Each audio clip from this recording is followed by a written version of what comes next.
So when you launch iReady, this is the home screen that it will take you to. In order to assign based on your curriculum, you're going to go up to the top menu where it says Assess and Teach, and then over to Instruction.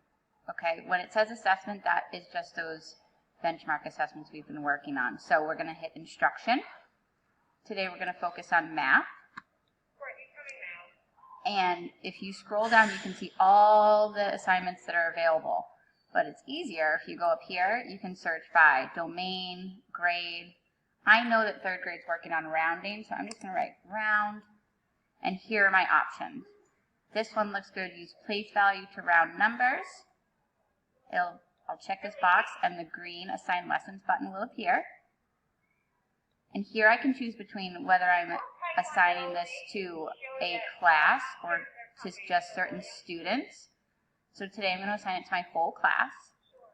And click the green arrow. I will click my class. Go ahead.